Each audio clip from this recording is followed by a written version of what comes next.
Lo que el jilguero de América nunca mostró: sus fincas, sus millones y la guerra que dejó. Un hermano le dijo al otro que si los tenía que recoger lo iba a hacer uno por uno, pero que no les iba a entregar lo que les correspondía. Esa amenaza no salió de una película, ni de una serie de mafia, ni de una novela de las que se ven en la tarde. Salió de la propia familia de Jorge Oñate, el hombre que Colombia entera conoció como el jilguero de América. Y el motivo detrás de esa amenaza fue la fortuna que él mismo construyó durante más de 50 años de carrera.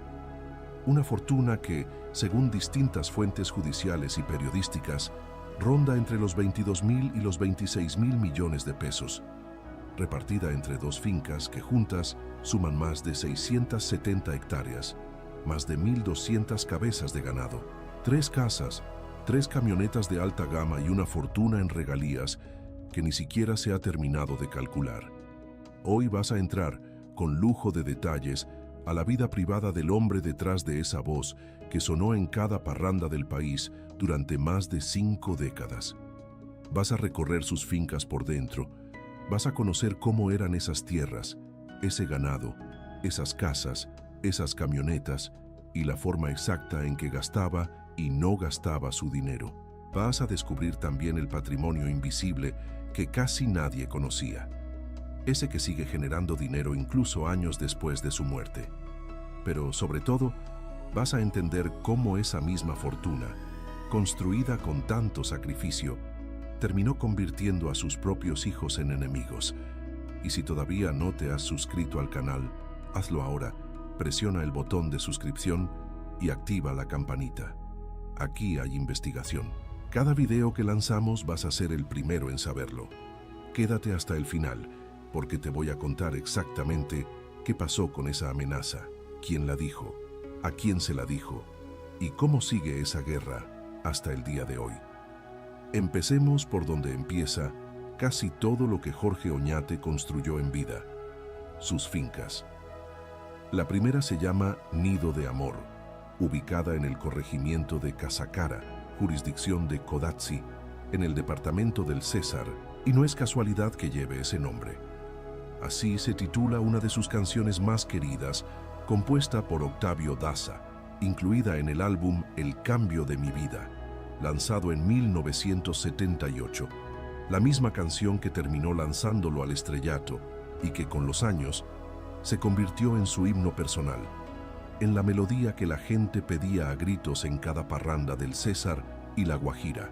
Bautizar su propia finca con el nombre de esa canción no fue un capricho, fue prácticamente sellar con tierra y con ganado la canción que le cambió la vida.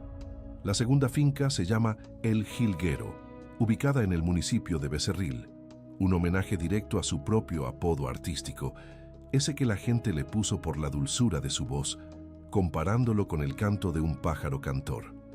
Entre las dos propiedades suman, según reportes de prensa colombiana, alrededor de 673 hectáreas de extensión, una superficie que, para que te des una idea, equivale a cientos de canchas de fútbol puestas una al lado de la otra. Todo eso cubierto de potreros, corrales, caminos de tierra y zonas de pastoreo.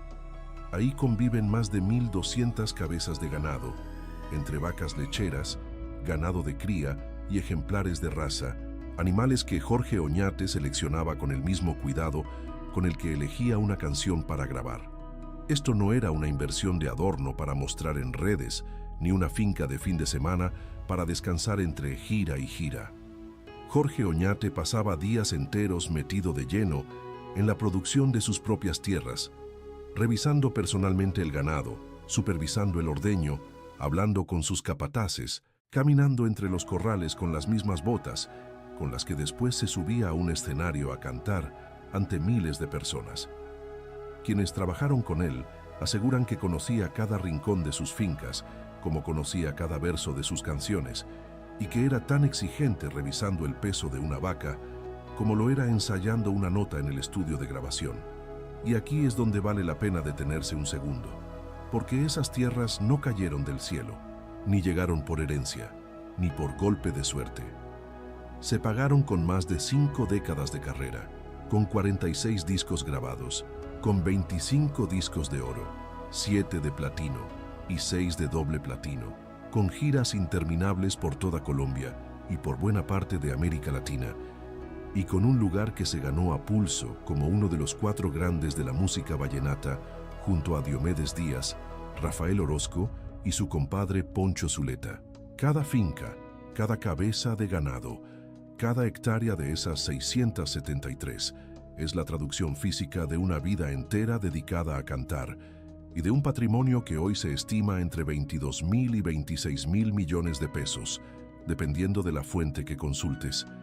Si este tipo de historias de patrimonio, poder y familia te interesa, este es el momento perfecto para darle like al video y suscribirte al canal, porque en los próximos minutos la historia se pone todavía más interesante. Porque lo que estás viendo ahora, esa riqueza construida con tanto esfuerzo, con tantos años de madrugadas en el campo y noches enteras de conciertos, es exactamente lo que después de su muerte se convertiría en el centro de una guerra que ni él mismo hubiera podido imaginar. Pero las fincas eran solamente una parte de lo que Jorge Oñate construyó. Además de sus tierras y su ganado, el patrimonio del jilguero de América incluía 3 casas, 2 de ellas construidas en su pueblo natal, La Paz, César, el mismo lugar donde nació el 31 de marzo de 1949, y una tercera casa en la ciudad de Valledupar, la capital cultural del vallenato. También hay un lote valorado en cerca de 1.000 millones de pesos y 3 camionetas de alta gama, cada una avaluada en 140 millones de pesos, vehículos que usaba tanto para moverse entre sus fincas como para sus compromisos artísticos y políticos. Son cifras que, puestas una al lado de la otra, muestran a un hombre que supo invertir cada peso que ganó durante décadas de conciertos, de discos vendidos, de reconocimientos que incluyen hasta un Grammy Latino a la excelencia musical, un galardón que él mismo describió en una entrevista antes de morir como la representación de toda una vida dedicada al folclore, algo que dijo que mostraría con orgullo porque en ese trofeo estaba enmarcada su historia completa. Y sin embargo, con todo ese dinero encima, con ese Grammy en la estantería, con ese lugar ganado al lado de los grandes del género, Jorge Oñate nunca quiso mudarse al barrio más exclusivo de Valledupar, conocido como Novalito, ese donde terminan viviendo la mayoría de artistas, políticos y ganaderos del departamento del César. Prefirió quedarse en su casona de siempre, en La Paz, la misma que nunca perdió su esencia sencilla de pueblo, ubicada a espaldas de la plaza central, con las puertas siempre abiertas para vecinos, familiares y amigos de toda la vida. Quienes lo conocieron aseguran que era más feliz debajo de un árbol, con un tinto en la mano, revisando su ganado al amanecer, que en medio de una fiesta de lujo en la ciudad. Ese apego a sus raíces también se reflejaba en su forma de vestir, en su manera de hablar, en la forma en que recibía a la gente que llegaba a buscarlo hasta su propia casa, algo que muchos artistas de su nivel económico ya no hacían. Y aquí te quiero hacer una pregunta directa. ¿Tú crees que fue más inteligente quedarse con los pies en la tierra a pesar de todo ese dinero? ¿O crees que alguien con esa fortuna debió vivir de una manera distinta, más acorde a lo que tenía? Escríbelo en los comentarios, porque quiero leer lo que piensas. Mientras tanto, sigamos con lo que el dinero de Jorge Oñate no alcanzaba a mostrar a simple vista. Porque detrás de las fincas, las casas y las camionetas, existía otra fortuna todavía más grande, una que casi nadie veía, y que terminaría siendo, quizás, el punto más amargo de todo lo que vino después. Esa fortuna invisible tiene nombre y se llama regalías. Como compositor e intérprete, Jorge Oñate tenía derecho a recibir pagos de Saico y Asimpro, las entidades colombianas encargadas de administrar los derechos de autor de la música, y esos derechos, según la ley colombiana, se mantienen vigentes durante 80 años después de la muerte del artista.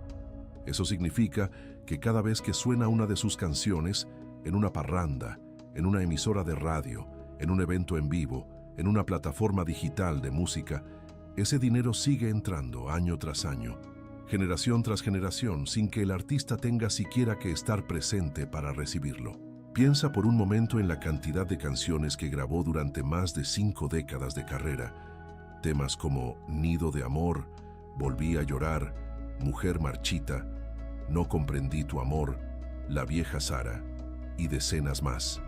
Canciones que hoy siguen sonando en cada rincón de Colombia, en cada festival vallenato, en cada fiesta familiar, y que seguirán generando dinero durante las próximas 8 décadas, incluso para sus bisnietos y tataranietos. Ese ingreso constante, silencioso, que no se ve como una finca ni como una camioneta, que no tiene una dirección física ni una escritura pública, es una pieza más de un patrimonio que ya suma entre 22.000 y 26.000 millones de pesos y que según los propios herederos ni siquiera se ha logrado establecer con exactitud hasta el día de hoy.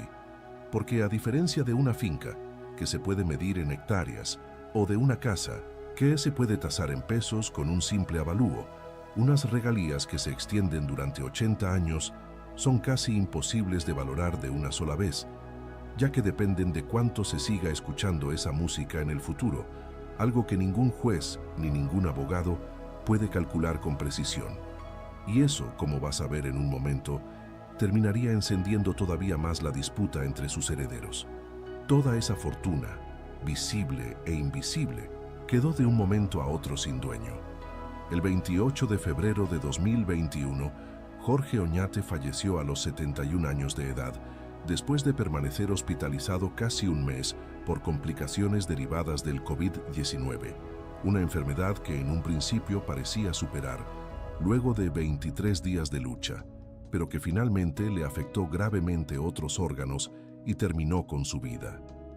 Se fue el hombre, se fue la voz que durante más de 5 décadas acompañó a Colombia entera en sus fiestas y en sus penas, pero se quedó intacta toda la fortuna que había construido durante medio siglo de trabajo. Las fincas Nido de Amor y El Jilguero, el ganado, las 3 casas, las 3 camionetas, el lote y las regalías que seguirían llegando durante 80 años más. Y aquí está el detalle que lo cambia absolutamente todo. El detalle que convirtió un patrimonio multimillonario en una bomba de tiempo dentro de su propia familia. Jorge Oñate nunca dejó testamento, ni un documento, ni una instrucción clara, ni una sola línea escrita que dijera quién debía recibir qué, ni en qué proporción. Según contó uno de sus propios hijos, su padre siempre fue una persona organizada y sincera con todos ellos, pero jamás contempló que pudiera fallecer sin antes dejar resuelto un tema tan delicado como su sucesión.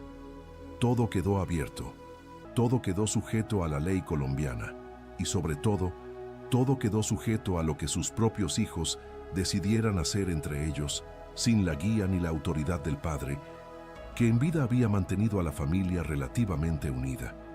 Si esta historia te está atrapando hasta ahora, este es un buen momento para compartir el video con alguien que también sea fanático del vallenato, porque lo que viene a continuación es, posiblemente, la parte más difícil de creer de toda la historia. Porque sin testamento, la pregunta que quedaba sobre la mesa era simple y al mismo tiempo explosiva. ¿Entre quiénes se iba a repartir todo eso? Jorge Oñate tuvo un total de 9 hijos a lo largo de su vida. 3 de ellos nacieron dentro de su matrimonio de 50 años con Nancy Zuleta, conocida cariñosamente por todos como La Patrona, Jorge Luis, Delfina Inés y Jorge Daniel. Los otros 6 nacieron fuera de ese matrimonio, con 5 mujeres distintas: Omar Oñate Mestre, José Jorge Oñate Canales, Jorge Luis Oñate García, Gina Oñate Araujo y Jorge Antonio Oñate Dangond, además de su primogénito, Juan Pablo Oñate, fruto de un amor juvenil con Nubia Palencia, quien había fallecido trágicamente años antes, en 1999, a los 24 años de edad. Y aquí quiero que te quedes con una sola idea, porque es la más importante de todo este video. Jorge Oñate, en vida, jamás negó a ninguno de estos hijos. A todos les dio estudio, a todos los reconoció legalmente ante la ley, a todos les hizo un cuarto en su propia casa del pueblo, sin importar el nombre de la madre, ni si la relación había sido pasajera o duradera. Fue, según quienes lo conocieron de cerca, un padre presente y responsable con cada uno de ellos, sin hacer diferencias entre unos y otros, algo que en la costa caribe colombiana no siempre era la norma entre artistas de su generación. Guárdate esa idea, porque en el siguiente bloque vas a ver justo lo contrario de lo que él enseñó con su propio ejemplo. Y aquí es donde la historia deja de ser sobre fincas y camionetas y se convierte en una guerra familiar. El mismo padre que nunca hizo diferencias entre sus 9 hijos, que a todos dio estudio y reconoció por igual, apenas murió vio, sin poder evitarlo desde donde estuviera, cómo sus propios hijos se dividieron en 2 bandos completamente enfrentados. Apenas se empezó a hablar de repartir la herencia, los 3 hijos nacidos dentro del matrimonio con Nancy Zuleta dejaron clara su posición frente a sus 6 medios hermanos. Según relatan varios de los hijos extramatrimoniales, la respuesta fue tajante, algo parecido a decirles que eso era de ellos y que los demás eran, en sus propias palabras, otra historia. Piensa en el contraste. El padre, que nunca dijo que alguno de sus hijos era otra historia, tuvo hijos que sí se lo dijeron entre ellos, apenas unos meses después de su muerte. Jorge Daniel Oñate, el hijo mayor de Nancy Zuleta con el cantante, llegó a ofrecerle a cada uno de sus 5 medios hermanos 116 millones de pesos, lo que sumaba en total 580 millones de pesos. Una cifra que, frente a una herencia estimada entre 22.000 y 26.000 millones de pesos, Omar Oñate, el hijo mayor entre los extramatrimoniales, calificó públicamente como irrisoria. Al no llegar a ningún acuerdo, los 6 hermanos extramatrimoniales decidieron demandar conjuntamente a sus hermanos del matrimonio oficial, y el caso terminó en el Juzgado de Familia del Circuito de Valledupar, buscando que un juez definiera lo que la ley dice que les corresponde a cada uno, algo que en Colombia puede tardar años en resolverse por la vía judicial. Pero el conflicto no se quedó solamente en los tribunales. Se metió en la vida diaria de la familia, se metió en las conversaciones, se metió en las llamadas telefónicas y hasta en las calles de Valledupar, donde, según cuentan los propios vecinos, ya se habla abiertamente de la pelea entre los hermanos Oñate. Y aquí volvemos a la frase con la que empezó este video. Omar Oñate denunció públicamente que su hermano Jorge Luis Oñate Zuleta, conocido artísticamente como el Huracán, los amenazó de muerte a él y a su hermano Jorge Luis Oñate García, diciéndoles, según sus propias palabras, que si los tenía que recoger, lo iba a hacer uno por uno, pero que no les iba a entregar lo que les correspondía. Esa es la frase que abrió este video, y ahora ya sabes exactamente de dónde salió y quién se la dijo a quién. Una familia que en vida compartió fiestas, música y acordeón hasta el amanecer, terminó, después de la muerte del patriarca, enfrentada en juzgados, dividida por abogados que cobran su mesada mientras el proceso avanza, y amenazada de muerte entre hermanos.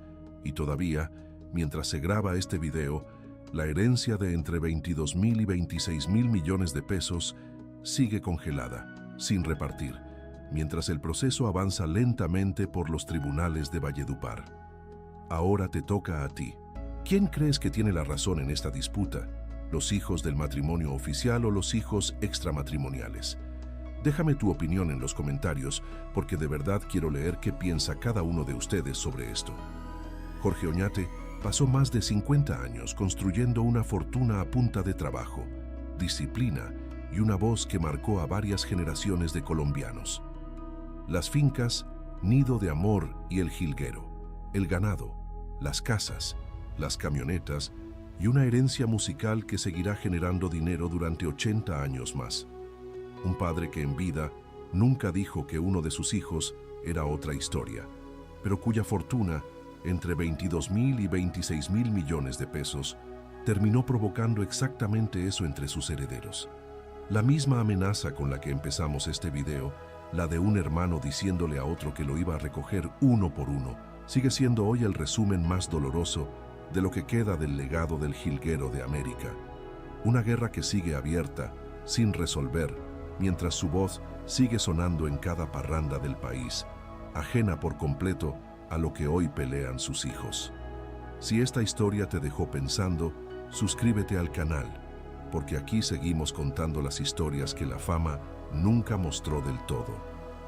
Y si quieres, En el próximo video, te cuento a fondo qué ha pasado con cada uno de los 9 hijos de Jorge Oñate después de todo este conflicto.